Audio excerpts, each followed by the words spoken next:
Sir नमस्ते। केशव, ये यहाँ क्या कर रहा है? नमस्ते। तुम्हें कभी देखा नहीं, आज पहली बार आए हो। हाँ सर, आज ही मेरी जॉब लगी है, मेरा पहला दिन है। लेकिन मुझे ऐसा लग रहा है कि जैसे मैंने तुम्हें कहीं देखा है, लेकिन कहाँ। हाँ, दीदी, ये तुम्हारा पति नहीं है? नहीं सर, कैसी बात कर रहे हैं आप? मेरा पति एक सिक्योरिटी गार्ड की नौकरी। आप कुछ भी बोल रहे हैं। आपको तो अच्छे से पता ना, मेरे हस्बैंड बहुत बड़ी कंपनी में जॉब करते हैं। ये कैसे हो सकता है मेरा पति? अरे तो मुझे समझ में नहीं आ रहा है, मैंने कहीं तो देखा है इसे तुम्हारे साथ, लेकिन याद नहीं आ रहा है कहाँ पर देखा है। हाँ, ये दिवाली पर मैं तुम्हारे घर आया था, जब मैंने तुम्हारे साथ ही तो देखा था। बिल्कुल सेम फेस है, बिल्कुल सेम। नहीं सर, आपको गलत फहमी हो रही है। वो कहते हैं ना, दुनिया में एक शक्ल के ना 7 लोग होते हैं।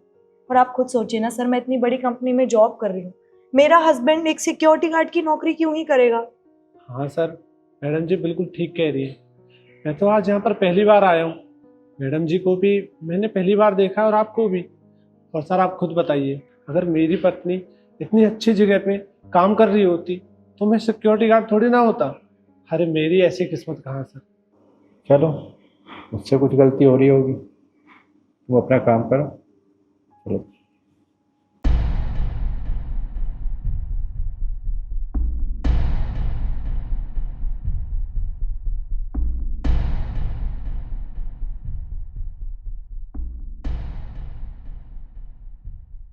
वे ओ, तुम्हें पूरी दुनिया में यही ऑफिस मिला था? यहीं पे तुम्हें नौकरी करनी थी? हाँ, अरे अगर मुझे पता होता ना कि तुम यहाँ पर जॉब कर रही हो तो मैं यहाँ पे कभी अप्लाई भी नहीं करता। वो तो मेरी ऐसी फूटी किस्मत जो मुझे यही नौकरी करनी पड़ रही है। फूटी किस्मत तुम्हारी नहीं है, फूटी किस्मत मेरी है, जो तुमसे मेरा पीछा नहीं छूट पा रहा है। अरे पीछा तो मैं भी तुमसे छुड़ाना चाहता हूँ, पर अब मैं क्या करूँ। एक काम करो, कल के कल ना अपना यहाँ से ट्रांसफर कराओ। अगर कल मैं ऑफिस आई और तुम यहाँ पे दिखे तो मुझसे बुरा कोई नहीं होगा। ऐसा है, मुझे ना ये नौकरी बहुत मुश्किल से मिली है, तो मैं यहाँ से अपना ट्रांसफर नहीं करवा सकता। ये मेरा पहला दिन है। और हाँ, अगर तुम्हें मुझसे इतनी दिक्कत है ना तो तुम यहाँ से नौकरी छोड़ के कहीं और चली जाओ। तुम्हें ना मैं बाद में देखूंगी, बहुत ज्यादा जबान चल रही है। हाँ हाँ ठीक है, अपना काम करो जाके।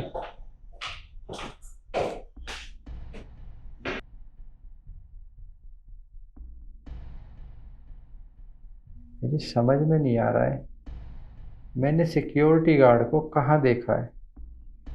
लेकिन इतना ज़रूर याद है, कहीं तो देखा है।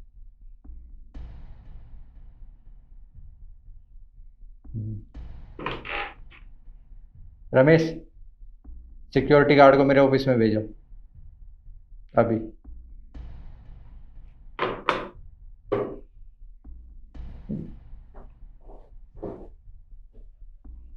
जी सर, आपने मुझे बुलाया? हाँ, बुलाया। देखो, मुझे अच्छे से पता है, मैंने तुम्हें कहीं तो देखा है, और रिद्धि के साथ ही देखा है। तुम्हारा रिद्धि के साथ कोई ना कोई तो रिश्ता है, क्योंकि मैंने तुम्हें देखा है उसके साथ। लेकिन मेरे को ये याद नहीं आ रहा है कि कहाँ देखा है। मुझे शायद तुम उसके पति लगते हो। अरे नहीं सर, ऐसा कुछ भी नहीं है। मैंने आपको नीचे भी बताया था, आपको कोई गलत फहमी हुई है। मैं उसका पति नहीं हूँ। देखो, अगर सच सच बता दोगे ना, इसमें तुम्हारा ही फायदा है। अगर मुझसे झूठ बोलोगे तो मैं तुम्हें इस कंपनी से निकाल दूंगा, और तुम्हारी वैसे भी जॉब आज ही लगी है, आज पहला दिन है, तो तुम्हारे लिए अच्छा नहीं होगा। जितना पूछ रहा हूँ उतना बताओ, रिद्धि के साथ तुम्हारा क्या रिश्ता है? क्या तुम उसके पति हो? अरे नहीं नहीं सर, मुझे नौकरी से मत निकालना। बहुत मुश्किल से मुझे ये नौकरी मिली है। अगर अगर मैं यहाँ से निकल गया तो मैं फिर से सड़क पे आ जाऊंगा। मैं भटकना नहीं चाहता। सर, मैं आपको सच बताता हूँ। देखिए रिद्धि, रिद्धि मेरी पत्नी है और काफी टाइम पहले हमारी शादी हो चुकी थी। सब कुछ ठीक चल रहा था, पता नहीं अचानक से रिद्धि को क्या हो गया। उसके ऊपर दौलत का ऐसा भूत सवार हो गया कि बस पूछो मत। उसने मेरे ऊपर झूठा इल्जाम लगा दिया, वो भी दहेज का। सारी प्रॉपर्टी हड़प ली और मुझे घर से बाहर निकाल दिया। मैं सड़क पर आ गया था। बहुत मुश्किल से मुझे ये नौकरी मिली है सर।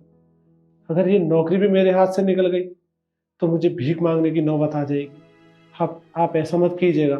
इसलिए मैंने आपको नीचे भी नहीं बताया था। मुझे लगा अगर मैं आपको बताऊंगा तो वो मुझे यहाँ से भी निकलवा देगी, इसलिए मैं मना कर रहा था। अच्छा, तो रिद्धि ने तुम्हारे ऊपर झूठा दहेज का केस लगाया और सारी प्रॉपर्टी तुम्हारी जब्त कर ली। देखो, तुम्हारे साथ बहुत बुरा हुआ जो भी हुआ, पर तुम चिंता मत करो। जैसा रिद्धि ने तुम्हारे साथ किया है ना, अब वैसा ही उसके साथ होगा। उसे पता चलेगा कि उसने कितनी बड़ी गलती की है। तुम जाओ, जाकर अपना काम करो। और सर आप कर भी क्या सकते हो? देखो, क्या करना है क्या नहीं करना वो मैं अपने आप देख लूँगा। तुम्हारा काम था जो मैंने तुमसे पूछा वो बताना, तुमने बता दिया, तुम्हारा काम खत्म। तो तुम जाओ और अपना काम करो। जी।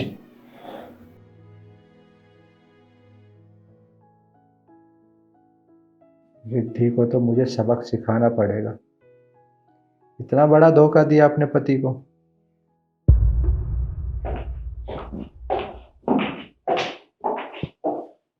सर, पूरे स्टाफ की सैलरी आ चुकी है और अभी तक मेरी सैलरी नहीं आई है। मैं पूछ सकती हूँ क्यों? तुम्हारी सैलरी तुम्हें मिलेगी भी नहीं। पर क्यों सर, मैंने क्या किया है? जो तुमने कंपनी के साथ किया है उसके बाद भी तुम सैलरी की उम्मीद कर रही हो। मैंने कंपनी के साथ? सर मैं कुछ समझ नहीं पा रही। तुमने कंपनी के अकाउंट्स में 5 लाख का फ्रॉड किया है। सर कैसी बात कर रहे हैं आप? मैंने कुछ भी ऐसा नहीं किया। आप मेरे पे झूठा एलिगेशन लगा रहे हैं। मैं झूठा एलिगेशन लगा रहा हूँ? मैंने आज बैलेंस शीट चेक की थी और बैलेंस शीट तुम ही संभालती हो। उसमें 5 लाख रुपए का फ्रॉड हुआ है और तुमने किया है। देखिए सर, मैं इतने साल से यहाँ पे काम कर रही हूँ। 5 साल हो चुके हैं मुझे इस कंपनी में काम करते हुए, और मैंने अपना हर एक काम ईमानदारी से किया है। आप मुझ पे ऐसे झूठे एलिगेशन नहीं लगा सकते हैं। तुम लगा सकती हो झूठे एलिगेशन? मतलब ये, मैंने तुमसे कुछ दिन पहले कहा था कि इस सिक्योरिटी गार्ड को मैंने कहीं पर तो देखा है। ये तुम्हारा पति है ना? तुमने झट से मना कर दिया कि मेरा पति नहीं है। उसके बाद मैंने उसे ऊपर बुलाया और उसे सारी बातें पूछी। उसने बताया कि तुमने उसके साथ क्या किया, कैसे किया है।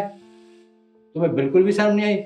झूठा इल्जाम लगाया उस पर, और आज उसकी ये हालत हो गई है तुम्हारी वजह से। अब तुम्हें जेल जाने से कोई भी नहीं रोक सकता, क्योंकि तुमने ना अपने पति पर झूठा इल्जाम लगाया है, झूठा दहेज का केस डाला है। देखिए सर, आप केस के चक्कर में क्यों फंसा रहे हैं? मैं आप कहेंगे तो मैं उससे माफ़ी मांग लूंगी, मैं उसे घर वापस ले जाऊंगी। तो सर केस के चक्कर में मत फंसाइए। आपको नहीं पता एक लड़की पे केस होना कितनी बड़ी बात है। मेरा करियर खराब हो जाएगा सर, मेरे को कहीं नौकरी नहीं मिलेगी। प्लीज सर आप समझने की कोशिश कीजिए। कैरियर खराब हो जाएगा और उस लड़के की तुमने पूरी जिंदगी खराब कर दी है। उसका क्या? अब खुद पर आई है तो तुम्हें पता लग रहा है कि तुम्हारा कैरियर खराब हो जाएगा, तुम्हारी जिंदगी खराब हो जाएगी। अरे वो कितना परेशान था मुझे ही पता है। देखिए सर, मैं मानती हूँ वो परेशान था, मैंने उसके साथ गलत किया, पर आप मुझे केस के चक्कर में मत फंसाइए सर। मैं उससे माफ़ी मांगूंगी अभी के अभी। तो ठीक है, अगर तुम मुझसे माफ़ी मांगती हो और उसके साथ रहती हो तो मैं तुम्हें जेल नहीं भेजूंगा। लेकिन अगर उसके बाद भी तुम यही सेम हरकतें दोबारा से करती हो तो तुम्हें जेल जाने से कोई नहीं रोक सकता, क्योंकि अब मैं उसके साथ हूँ। उसके साथ जो तुमने पहले किया है अब मैं बिल्कुल भी नहीं होने दूंगा। तो जाओ, उससे माफ़ी मांगो और उसे अपने साथ ले जाओ। जी सर, मैं अभी माफ़ी मांगती हूँ उससे।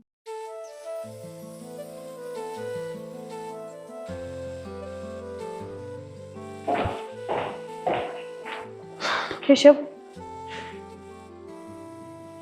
तो मुझे माफ़ कर दो।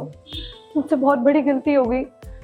मैंने तुम्हारे साथ जो कुछ भी किया मुझे नहीं करना चाहिए था। I am really sorry and I love you.